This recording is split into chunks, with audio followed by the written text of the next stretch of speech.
नमस्कार, आप देख रहे हैं कांठल की आवाज और आज हमारे बीच विराजमान है राष्ट्र संत मनोख्याचार्य पूज्य श्री 108 पुलक सागर जी महाराज। अपने प्रेरणादायक प्रवचनों और समाज जागरण के संदेशों से आपने लाखों लोगों के जीवन को प्रभावित किया है।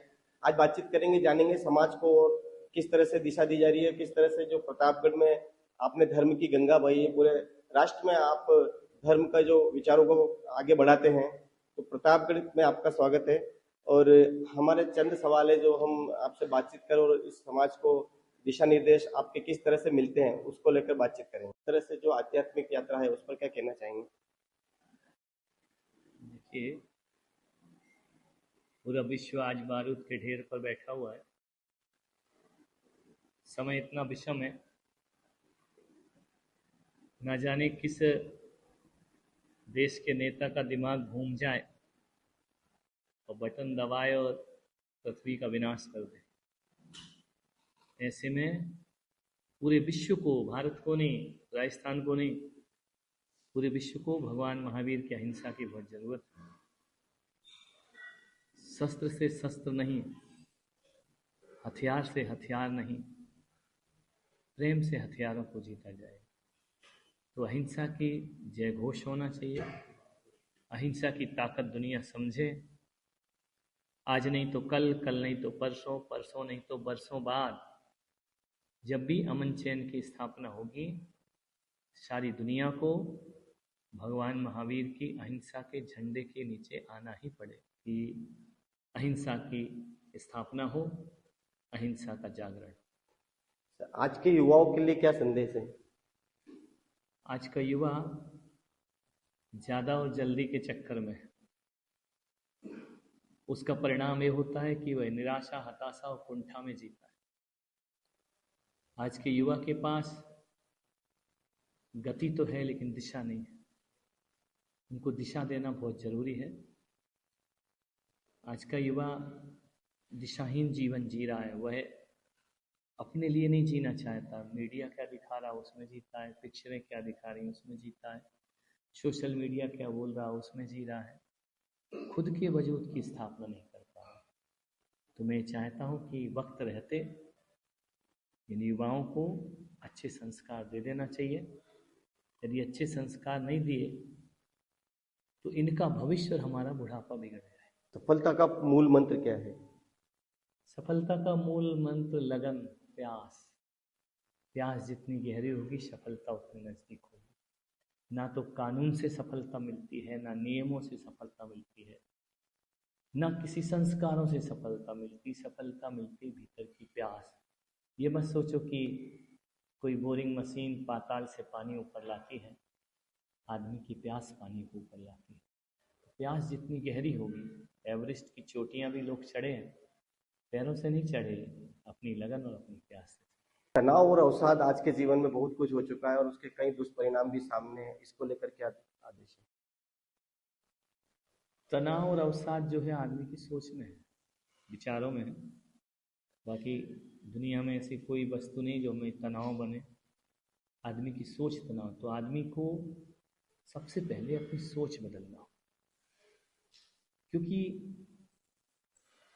राम आए वो अयोध्या लेकर नहीं गए, कृष्ण आए वो मथुरा लेकर नहीं गए, शिव आए वो काशी लेकर नहीं गए, महावीर आए वो अपना कुंडलपुर लेकर नहीं गए, सब यहीं छोड़कर गए।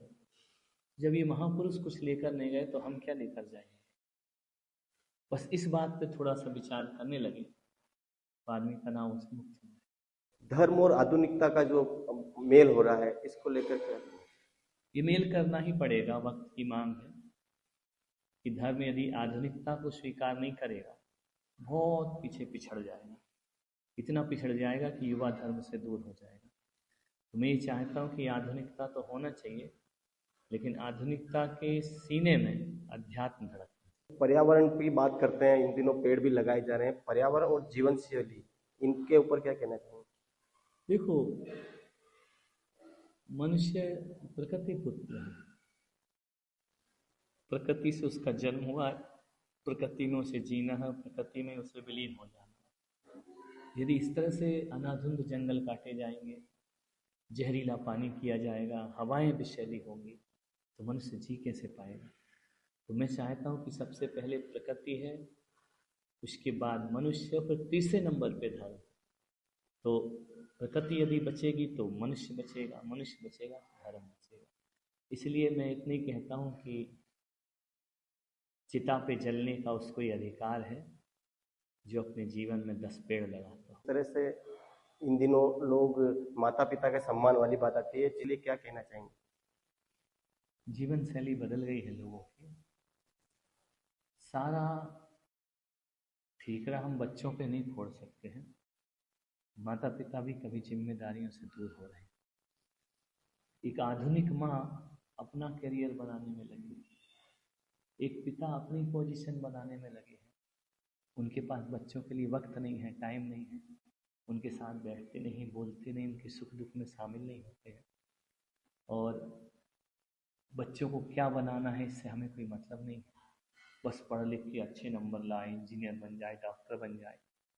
माँ बाप की जिम्मेदारी है कि डॉक्टर इंजीनियर से पहले एक अच्छा इंसान बनाए। तो बच्चों पर ही हम जिम्मेदारी नहीं दे सकते कि माँ बाप का अपमान करते हैं, पूछते नहीं हैं। माँ बाप भी उन्हें कहीं उपेक्षित कर रहे हैं। प्रतापगढ़ के लोगों के लिए क्या संदेश है सर, आपका प्रवास हुआ है? प्रतापगढ़ में तो मैं कल प्रवेश कर रहा हूँ। 7-8 दिन संदेश ही संदेश दूंगा। हमारा काम ही संदेश देना है। मैं इतना ही कहूँगा कि एक बार जो हकीकत में बदलाव चाहते हैं, परिवर्तन चाहते हैं, जीवन जीना चाहते हैं, तो एक बार वो मेरी सभा में आए। रोज रोज बुलाने का काम मेरा होगा। एक बार आए, संत को सुने। और मैं ये नहीं कहूँगा कि जो मेरे सामने आए वो मेरी बात माने। अच्छी लगे तो माने, नहीं लगे तो उसका रास्ता अलग और मेरा रास्ता। समाज के सामने वैसे तो कई बुराई है, पर एक ऐसी बुराई है जिसको मैं आपके सामने उसका सवाल रखूंगा। मैं चाहता हूं कि उस पर आपका जो है मार्गदर्शन वो मिले। लव जिहाद जैसी जो घटनाएं आती है जिससे समाज बुरी तरह से प्रभावित होता है, उन बच्चों को और या जो लोग इनमें इन्वॉल्व हैं या जो लोग इस दुष्परिणाम इसके भुगत रहे हैं, ऐसा नहीं हो, या समाज को इस बारे में आप थोड़ा मार्गदर्शन करें।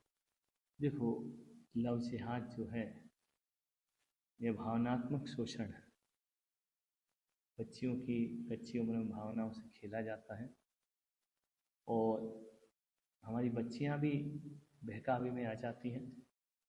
गोरी चमड़ी, एक अच्छी बाइक, एक गाड़ी, अच्छा मोबाइल हाथ में देखकर ये अट्रैक्ट हो जाते, सुंदरता को देखकर। बाद में वो बच्चे उन्हें ले जाते हैं, उनका शोषण करते हैं। शोषण करने के बाद उन्हें मंडियों में बेच दिया जाता है। ये घटनाएं प्रत्यक्ष हैं। मैं ये चाहता हूँ कि इस तरह की जो घटनाएं घट रही हैं, बच्चियां भी ऐसी हो गई हैं कि 1 साल के 4 महीने के प्रेमी के लिए 20-25 साल वाले माँ बाप को छोड़ के भाग जाती हैं। तो ये भावनाओं पे थोड़ा सा कंट्रोल करें। और दूसरा, माता पिता का भी बहुत बड़ा फर्ज है कि वह बच्चियों की केयर करें। मैं नहीं कह रहा कि बच्चियों को बंधन में रखें, लेकिन इतनी स्वतंत्रता भी ना दें कि हमारी औलाद हमें नालायक समझने लगे, हमारी औलाद हमें माँ बाप न समझे। इस पर थोड़ा ध्यान देना होगा। और जगह जगह हमें जब तक अपने बच्चों के अंदर हम अपने सनातनी विचार नहीं डालेंगे, सनातनी सोच नहीं डालेंगे, कट्टर सनातनी नहीं बनाएंगे, तो लव जिहाद काम होते रहे। एक मेरा सर अंतिम सवाल था कि धर्मांतरण का जो मुद्दा है वो भी काफी विकट होता जा रहा है। इसी स्थिति में समाज को दिशा दें। धर्मांतरण तो देखो, मैं नहीं मानता हूँ कि जो धर्म बदल रहे हैं वो किसी आस्था से बदल रहे हैं, वो अपनी आवश्यकता से बदल रहे हैं। वो लोग आवश्यकताओं की पूर्ति करते हैं, उनकी शिक्षा, उनकी सेवा, उनकी शादियाँ, इलाज कराते हैं, सेवा के बदले अपना धर्म पकड़ा दिया करते हैं। तो कई जिनके धर्मांतरण हुए, मैं उनसे मिला भी हूँ। उन्होंने यही कहा कि ना तो हमें इस धर्म से मतलब है, ना उस धर्म से। हमको तो रोटी चाहिए, पानी चाहिए, आवश्यकताओं की पूर्ति होना चाहिए, दैनिक आवश्यकताएं हमारी पूर्ति हो। तो जो धर्मांतरण हो रहा है, पहले तो हम साधु संतों को आगे आना चाहिए इसे रोकने के लिए। दूसरी बात, जो हमने छुआछूत की भावना है, ऊंच नीच की भावना है, जाति भेद, वर्ण भेद, ये लोगों को धर्मांतरण के लिए अमूल्य विचारों से हमें मार्गदर्शन दिया है, इसके लिए आपका बहुत बहुत धन्यवाद। आप देख रहे हैं काटल की आवाज। ऐसे ही प्रेरणादायक इंटरव्यू और खबरों के लिए हमारे चैनल को सब्सक्राइब करें। धन्यवाद। काटल की आवाज प्रताप।